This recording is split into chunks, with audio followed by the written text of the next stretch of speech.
Indie Intel, where we highlight an indie game. Usually a game that needs some help on Kickstarter. We want to give it some love. Mm-hmm. This week, Josh, we're looking at Inzane, which is a 2D atmospheric cinematic side-scroller where you explore a fascinating, mystical, handcrafted, detailed world. So I know we always like to point out where the game is being developed and who is developing it. That's right. So it looks like Inzane is being developed by Dobby or Dobby. I'm not sure how you pronounce it. Okay. It's a 2-person independent game studio from Germany. Love it. And I think this is the first time we've done a game from Germany, correct? It's correct. But continues with the theme of us picking games from different parts of the world. Yeah, absolutely. These guys are mostly graphic designers, which is evident. Yeah. Yeah. They so it looks a lot like Inside, or Limbo, right? But it's like 2D, 3D, and I know it's actually probably just 2D, but the way that they have designed it makes it look like 2D, 3D. It looks really cool, man. And some of the stuff that they talk about with it, as far as like what's in the game, it's probably going to be just like a puzzle solver type stuff, but they talk about, the butterfly effect of choices and just like interacting with certain things in the world. And I love shit like that, man. I love shit like that so much. So the themes of the game are going to deal with like psychological suffering, mental problems, mental issues, depression, stuff like that, which is already pretty cool. We always like when games are a little more sentimental in that respect. Yeah. But then, like you said, it also delves into something called the Inzane effect, which is like where the environment of the game changes around you as you're progressing through, because it is a side scroller. Right. And it almost goes from Limbo to Inside graphical styles with the Inzane effect. And it just looks really cool. Like, I'm sure you could show a GIF or like a video clip as we're talking about it. You see it? Dude, sorry. No, I just read something completely else. They said that they're going to do an ARG. I'm going to get to that. Yes. Oh, dude, I'm fucking in for this, my boy. So the butterfly effect is something you mentioned where I'm backing this game as you speak. Keep going. So like you said, the butterfly effect is a theme in the game. And they said it's like real life. No decision possibility. Decisions out of your gut. Decisions can't be undone. Sometimes there are more than 2 decisions. Even small ones can have a huge impact through the game. They said when you are about to make a decision in a game that will, have something to do with the butterfly effect, like something that will change the game, you'll see a butterfly on the screen.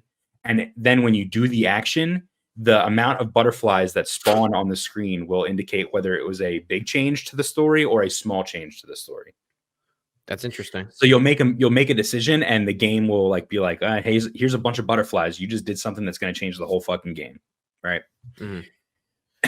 Like you said, it's a puzzle solver, 2D side-scrolling type of game. You interact with objects just like you would in Inside and Limbo.